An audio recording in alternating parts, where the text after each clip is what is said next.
नमस्कार दोस्तों, मैं पुलकित मोहन सिंगला स्वागत है आपका हमारे चैनल में। दोस्तों, आज हम इस विषय में बात करेंगे कि जीते जी शत्रुता रखने के क्या नुकसान होते हैं और अगर हम शत्रुता त्याग देते हैं तो इसके क्या लाभ होते हैं इस जन्म में भी और आगे आने वाले जन्मों में भी। दोस्तों, बहुत लोग अपने जीवन में दुश्मनी रखते हैं और दुश्मनी लंबे समय तक चलाते रहते हैं। चाहे कोई प्रॉपर्टी विवाद हो, चाहे कोई निजी विवाद हो, चाहे कोई भी चीज़ हो, अक्सर प्रॉपर्टी के विषय में लंबे विवाद चलते हैं, पीढ़ी दर पीढ़ी चलते हैं। उसके अलावा वैसे शत्रुता किसी कारण से किसी से हो जाए तो लोग उसको लंबी चलाते हैं। अपना पूरा जीवन परेशानी में, टेंशन में निकाल देते हैं। दूसरे के लिए बुरा बोलते हैं, बुरा सोचते हैं, बद्दुआएँ देते हैं। अपनी सारी एनर्जी नेगेटिव जो है वो क्रिएट करते हैं, एनर्जी पॉजिटिव खर्च करते हैं बद्दुआ देने के लिए दूसरे को। यहाँ तक कि अपनी सारी ऊर्जा को लगा देते हैं दूसरे के ऊपर। उसके बारे में, शत्रु के बारे में सोचते रहना, उसके बारे में बुरा सोचना, उसके बारे में बुरा करना, यहाँ तक कि शत्रुता के चक्कर में लोगों की जानें जाती हैं, परिवार उजड़ जाते हैं। हर वक़्त घर में टेंशन रहती है, झगड़े रहते हैं, चैन, सुख सब खत्म हो जाता है। आप ये बात क्यों नहीं समझते कि ये लाइफ़ आपकी बहुत इम्पोर्टेंट है और इसी के बेस पे आपके आने वाली जन्म होंगे। हम इतना ज़्यादा अटैच हो चुके हैं मटेरियलिस्टिक चीज़ों से, ज़मीन से, जायदाद से, पैसे से, कि हम उसके बियॉन्ड देखना ही नहीं चाहते। जबकि जो सबसे बड़ा सच है कि सबको ये सब कुछ छोड़ के जाना होगा। अपना खुद का शरीर भी हमारा साथ नहीं देगा। ज़मीन जायदाद तो बहुत दूर की बात है। आप कितनी ही करोड़ों की, अरबों की संपत्ति अर्जित कर लो, आपको वो छोड़ के जानी ही होगी। और झगड़े फसाद में अगर आप छोड़ के अकाल मृत्यु होके जाते हो, कोई और उससे जाते हो, तो और भी ज़्यादा आपकी आत्मा तड़पेगी। मैक्सिमम लोग जो झगड़े फसाद में मरते हैं, उनकी अकाल मृत्यु के कारण वो प्रेत योनि में भटकते हैं और वो जब सबसे ज़्यादा उनकी आत्मा गिल्ट में भरी हुई होती है, व्याकुल होती है, परेशान होती है, पागल सी हो जाती है और उसको ये एहसास होता है कि कितनी बड़ी उसने गलती की, वो भी किस चीज़ के लिए? उस ज़मीन के लिए जो उसकी है ही नहीं, जो ईश्वर की है। उस घर के लिए, उस पैसे के लिए। और जब वो देखते हैं कि आगे आगे आने वाली पीढ़ियाँ भी उसी ढर्रे पे हैं दुश्मनी के, तो वो और व्याकुल होते हैं, वो पितर बहुत परेशान होते हैं क्योंकि प्रेत बने घूम रहे होते हैं कि अब इनका भी वही बुरा अंजाम होगा, ये दूसरे का बुरा अंजाम करेंगे और ना ये सुख भोग पाएँगे जो हम भोग पाए। तो आप जीते जी यहाँ पे सुख भोगने धरती पे आए थे, आराम से चैन से ज़िंदगी बिताने आए थे, ईश्वर का स्मरण करने आए थे, यहाँ तक कि अच्छे कर्म करने आए थे। वो सब छोड़ के आप एक पर्टिकुलर ज़मीन के टुकड़े के लिए, पैसे के लिए, ज़ेवर के लिए या वैचारिक मतभेद के कारण, जिस भी कारण आपकी दुश्मनी हुई, आप उसको लंबा चलाए जा रहे हो, चलाए जा रहे हो, चलाए जा रहे हो। ऐसा नहीं है कि दुश्मनी ख़त्म नहीं की जा सकती। बहुत लोग जो दुश्मनी करते हैं, वो जानते हैं कि वो अपनी दुश्मनी को ख़त्म कर सकते हैं। माइंड से इस चीज़ को निकाल सकते हैं, चीज़ों के सॉल्यूशन निकाल सकते हैं। थोड़ा बड़ा दिल करके, ख़ासकर प्रॉपर्टी विवादों में कह रहा हूँ। जो ज़मीन जायदाद की दुश्मनियाँ होती हैं, ज़मीन जायदाद के विवाद होते हैं, उनमें आप लड़ के पूरी पीढ़ी दर पीढ़ी अपने आप को भी ख़राब कर रहे हो, पूरी ज़िंदगी अपनी टेंशन में बिता रहे हो, परेशानियों में बिता रहे हो और उसके चलते आप बुरे कर्म पे बुरे कर्म करते जा रहे हो। अपनी औलाद को भी उसी दलदल में घसीट रहे हो, वो भी फिर बुरे कर्म करे जा रहे हैं और उसकी कोई हद फिर सीमा नहीं रहती और वो प्रॉपर्टी आपकी होती भी नहीं है। उस जब आप उसको छोड़ के जाते हो, तब आत्मा को एहसास होता है कि किस चीज़ के लिए वो परेशान रहे। आप चाहे अपनी औलाद के लिए ही क्यों नहीं कर रहे हो, तो भी आपकी औलाद एक अलग आत्मा है, आप भी एक अलग आत्मा हो। आपकी जर्नी अलग है, उसकी अलग है। अगर आप उसके लिए बुरे कर्म करते हो, तो भी आप इस चीज़ को लेके बच नहीं सकते कि मैंने तो औलाद के लिए किया था। और आपकी औलाद भी आपके बुरे कर्मों में हिस्सेदार नहीं होगी क्योंकि वो कह देगी कि इसने किया है, हमें दिलाने के लिए प्रॉपर्टी, या झगड़ा इसने लंबा चलाया अपनी दुश्मनी के चलते, हमने थोड़ी बोला था इसे। तो वो दूसरी जो आत्मा है, जो आपका की औलाद है, वो कभी भी अपने ऊपर उस कर्म में भागीदार नहीं बनेंगी। वो अलग बात है, वो भी एक्टिवली इसी दुश्मनी में इन्वॉल्व हो गए तो वो भागीदार है। उसमें आप अपना भी कर्म खराब कर रहे हो, उनका भी कर्म खराब कर रहे हो और दोनों ही आत्माएँ उसके कर्म फल को भुगतेंगी। आप भी, आपकी औलाद भी। इस जन्म में नहीं भुगत पाए अगर, तो अगला जन्म परेशानियों से, दुखों से भरा हुआ होगा। आज अगर आप झगड़ा करके कोई ज़मीन हड़पते भी हो कुछ भी करते हो सकता है अगले जन्म में ऐसी स्थिति हो कि आप सड़क पे पैदा हो या आप जानवर बन के पैदा हो। जानवर क्या किसी ज़मीन पे अधिकार जमा सकता है? नहीं जमा सकता। वो सिर्फ़ घूमता रहता है, इधर से उधर, उधर से उधर धक्के खाता रहता है। किसी भी ज़मीन पे उसका अधिकार नहीं होता और ना वो उस पे अधिकार अपना रख सकता है। क्योंकि उसकी जो योनि ही ऐसी है कि उसको खदेड़ दिया जाता है। हालांकि जानवर जंगलों में पेशाब करके अपनी ज़मीन का अधिकार जमाते हैं कि ये हिस्सा मेरा, ये हिस्सा तेरा। वही प्रवृत्तियाँ जो उनकी आत्मा में बनी हुई हैं, हो सकता है वो भी किसी जन्म में इंसान रहे हों, वही प्रवृत्ति जो लालच है ज़मीन का। ये भूमि ऐसी है कि इसका लालच कोई त्याग ही नहीं सकता। बड़े बड़े राजा आए, एम्परर्स आए, मर के खप के चले गए, खानदान के खानदान ख़त्म हो गए, ज़मीन साथ नहीं ले जा पाए, पर उसके पीछे अपना यही सुखमय जीवन नरक वाला बना लिया। तो अगर आप जीते जी अपने लिए नरक वाला जीवन बना रहे हो, टेंशन वाला जीवन बना रहे हो, तो पूरी ज़िंदगी आपकी आत्मा व्याकुल रहेगी, परेशान रहेगी, स्ट्रेस में रहेगी। आप लाइफ को एंजॉय नहीं कर पाओगे, अपने महत्वपूर्ण पलों को नहीं बिता पाओगे अपनी फैमिली के साथ।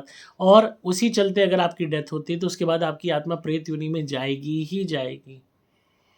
और उसके बाद वो इतनी ज़्यादा व्याकुल होगी कि मैंने क्या किया, मैंने लाइफ वेस्ट कर दी। और जो बुरे कर्म हो गए उसके कारण अगर आपको पशु योनि मिलने लग गई तो आपकी आत्मा तो इतनी ज़्यादा तड़पेगी जिसकी कोई हद नहीं है। तो इस बात को समझिए कि किसी भी झगड़े को अगर आप अंजाम दे रहे हैं, मैं ये नहीं कह रहा कि ज़मीन जायदाद का ही झगड़ा है, किसी भी कारण से झगड़ा है, उस झगड़े को ख़त्म करने का प्रयास कीजिए। प्यार से, बातचीत से उस चीज़ को सॉल्व कीजिए, चाहे किसी को बीच में बिठा के सॉल्व कीजिए, पर झगड़ों को मत बढ़ाइए। अपनी ज़िंदगी बहुत प्रीशियस है ये लाइफ़।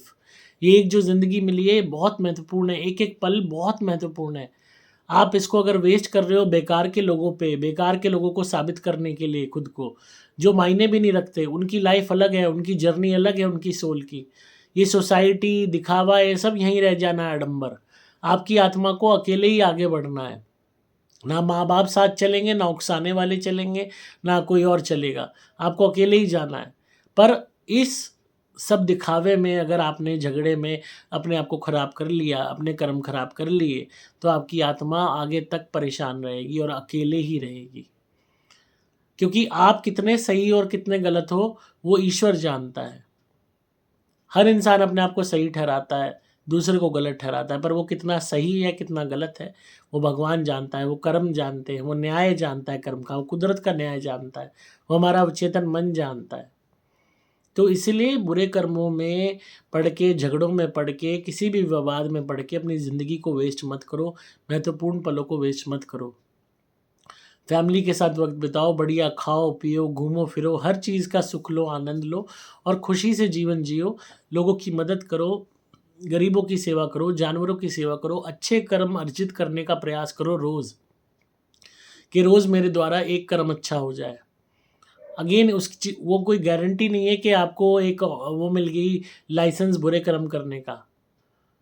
अच्छे कर्म करो, बुरे कर्मों को मिनिमाइज़ करो। जो भी झगड़े आपकी ज़िंदगी में आप देखना, आप कोई से भी अपने लाइफ़ के झगड़ों को निपटाते हो ना, कोई भी झगड़े को आप निपटा देते हो, छोटे से छोटे झगड़े को निपटा देते हो, बड़े से बड़े को निपटा देते हो। चाहे आपको कम मिले, चाहे बड़ा दिल करके, कोई भी आप सपोज़ प्रॉपर्टी विवाद तो हर एक के घर में होते हैं। कोई ऐसा घर नहीं है जहाँ प्रॉपर्टी विवाद ना हो। आप प्रॉपर्टी विवाद को ही सुलझा लो, थोड़ा कम ले लो अपना शेयर और प्रॉपर्टी विवाद अगर सुलझता है उसके बाद आप देखना आपके जीवन में कितनी शांति होगी। आपकी बीमारियाँ ठीक हो जाएँगी, शारीरिक बीमारियाँ ठीक हो जाएँगी, मेंटल टेंशन ठीक हो जाएगी, घर का वातावरण सुधर जाएगा, आपके पितर आपके प्रति अच्छे हो जाएँगे, आपका मन पूजा पाठ में लगेगा, आपका मन ज़िंदगी को एन्जॉय करने में लगेगा। क्योंकि आधे से ज़्यादा लोग झगड़े, फसाद इनमें पड़ के ज़िंदगी जीना ही भूल जाते हैं। ना वो ढंग से खुश होते हैं, ना ढंग से पहनते हैं, ना उड़ते हैं, ना खाते हैं, ना पीते हैं। माइंड में हर वक़्त गुस्सा रहता है, हेट्रेड रहती है, नफ़रत रहती है दूसरे के प्रति। हर वक़्त दिमाग परेशान रहता है। तो उस जीवन का क्या फ़ायदा? फिर तो आप पशु से भी ज़्यादा बदतर हो। पशु ही ढंग का कुछ भी उसको रूखा-सूखा मिल जाए, खा पी के मस्त होके आराम से लेट जाता है। एक कुत्ता भी होता है गाड़ी के नीचे मस्त होके लेट जाता है, आप उसको 2 रोटी दे दो, खा लेगा, उसके बाद पानी पी लेगा, अगर आप पानी भी दे देते हो, आराम से मस्त होके लेट जाएगा। तो अपने जीवन को इंसान होते हुए पशु वाला क्यों बना रहे हो कि हर पल आपको सोच में, परेशानी में, स्ट्रेस में बिताना पड़े, वो भी दूसरे के पीछे। हर बात को बढ़ाना, हर बात को इश्यू में क्रिएट करना एक अपने ही पतन का कारण बनता है। रावण ने झगड़ा करा, बहुत छोटी सी बात थी, वो अगर सीता माँ को लौटा देता तो वहीं विवाद खत्म हो जाता और उसका पूरा किंगडम सुरक्षित रहता, उसके सारे राक्षस जाति सुरक्षित रहती, और हो सकता है आज के वक्त में भी उसकी कोई सी पीढ़ी चल रही होती, पूरा साम्राज्य चल रहा होता। पर उसने सबसे बड़ी बेवकूफ़ी की, एक विवाद को, छोटे से विवाद को बहुत बड़ा बना दिया, माता सीता को लौटाने से मना कर दिया और पूरा खानदान ख़त्म हो गया। एक भी इंसान नहीं बचा दिया जलाने वाला, और जिसके कारण हुआ वो उनका घर का ही था। दुर्योधन को आप देख लीजिए, सुई की नोक के बराबर ज़मीन नहीं दूंगा। दूसरे की ज़मीन तुम कब्जा कर रहे हो, पांडवों की ज़मीन तुमने कब्जा ली और वापस नहीं कर रहे। आज भी क्या होता है, लोग ज़मीनें कब्जा कर लेते हैं, नहीं वापस करते, झगड़े चलते हैं पूरी ज़िंदगी। पूरी ज़िंदगी आप स्ट्रेस में, परेशानी में बिता रहे हो, टेंशन में बिता रहे हो, क्या ज़िंदगी है वो। और जो बुरे कर्म कर रहे हो, दूसरे की ज़मीन जायदाद पैसा हत्या के, वो अलग आपके लिए एक जो प्रारब्ध रचा जाएगा ईश्वर द्वारा, वो अलग आपकी आत्मा भुगतेगी आगे जाके। और वो दुर्योधन भी नहीं रहा, उसका परिवार भी नहीं रहा, सब कुछ किंगडम खत्म हो गया, और वो ज़मीन भी नहीं रही उनके पास। तो जो भी चीज़ आज आपके पास है, कल किसी और के पास होगी, फिर किसी और के पास होगी। किसी एक इंसान के पास तो वो चीज़ रहनी ही नहीं। जिस तरीके से पैसा हमारे पास नहीं टिकता, लक्ष्मी नहीं टिकती, वो चलती रहती है, इसी तरीके से ये जितने भी भौतिक सुख साधन हैं, ये चलते रहते हैं। गाड़ी लाते हो, आज आपकी है, कल किसी और की होती है। ज़मीन है, आज आपकी, कल किसी और की होती है। मकान है, आज आपका है, कल किसी और का होता है। कपड़े आज आप पहन रहे हो, कल कोई और उन्हें पहन रहा होता है। तो हर चीज़ बदलाव मांगती है और बदलाव होता रहता है। यही सृष्टि का सिस्टम है वर्क करने का। अगर आप सोचो कि पता नहीं मैं कितना हूच लूँ, कितना मेरे पास आ जाए, तो आप कितना भरोगे अपने अंदर। खाओगे वही 2 रोटी। रात को अगर नींद ही चैन से नहीं मिली आपको, अगर आप उसको एंजॉय ही नहीं कर पाए लाइफ को, तो उस ज़मीन को रखने का क्या फ़ायदा, उस पैसे को रखने का क्या फ़ायदा, उस जेवर को, गट्ठे को, उस सामान को, उस झूठी शान को, उसका क्या फ़ायदा। बेमतलब दूसरों से उछलना, कमेंट पास करना, झगड़ा करना, टॉन्ट मारना, इन सब चीज़ों को कर कर के आप अपने कर्मों को इतना ख़राब कर लोगे कि ईश्वर प्राप्त तो नहीं होंगे आपको, हो सकता है मानव शरीर भी प्राप्त ना हो। तो इसलिए इस बात को समझो, आपको सिर्फ़ इस जीवन का सुख नहीं देखना, आपको आने वाले जीवन का भी सुख देखना है। आगे ना जाने आपको किस योनि में जन्म मिलेगा, वो आज के इन कर्मों पे निर्धारित है। तो आज भी सुख भोग लो, शांति अपने जीवन में पैदा कर लो, झगड़ों को ख़त्म करके, और आने वाले जो आपके जीवन होंगे, उनके लिए भी आप गारंटी के साथ शांति से मर सकते हो। जब आपका काल पूरा होगा, वक़्त पूरा होगा इस धरती पे, तभी जब आप पूरी ज़िंदगी विवादों से दूर रहोगे, झगड़ों से दूर रहोगे और शांतिपूर्ण तरीके से जीवन को बिताओगे। नाक नीची करने से या मूँछ नीची करने से आप नहीं गड़ जाते, और मूँछ ऊँची करने वाला कोई भगवान नहीं बन जाता। इस बात को समझिए। जो अकड़ता है, घमंड दिखाता है, वो सबसे बड़ा मूर्ख होता है। जो विनम्र होके चलता है, वो सबसे ज़्यादा बुद्धिमान होता है। ये किताबी बातें नहीं है, ये असल ज़िंदगी में अगर आप ट्राई करोगे, तो आप देखोगे कि आपका जीवन बहुत बेटर हो गया है। इस बात को समझिए, हमारी आत्मा के उत्थान के लिए ये बहुत बहुत ज़रूरी है। जितना जीवन में आपके शांति होगी, उतना ही ज़्यादा आप देखेंगे कि आपके जीवन में सुख होगा। और जितना ही आपके जीवन में कलेश होगा, परेशानियाँ होंगी, उतना ही आपका जीवन आपको नर्क के समान लगेगा। तो इस बात पे गौर कीजिए और अपने अंदर बदलाव लेके आइए। जो भी झगड़े हैं आपके जीवन में, उनको सॉल्व कीजिए। देखिएगा कि बाहरी जीवन में आनी शुरू हो जाएँगी। तो आई होप आपको आज की वीडियो पसंद आई होगी और आप इस बात पे गौर करेंगे।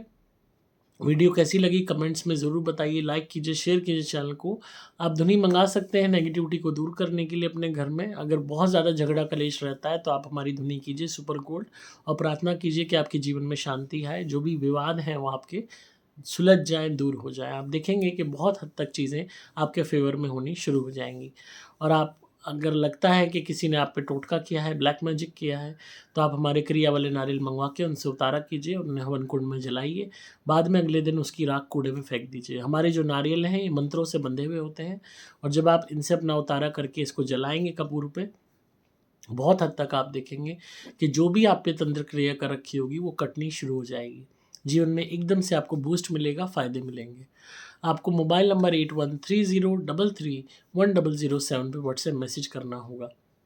नंबर दोबारा बोल रहा हूँ 8130331007। डिस्क्रिप्शन में आपको डिटेल्स मिल जाएंगी। मैं हूँ आपका दोस्त पुलकित मोहन सिंगला।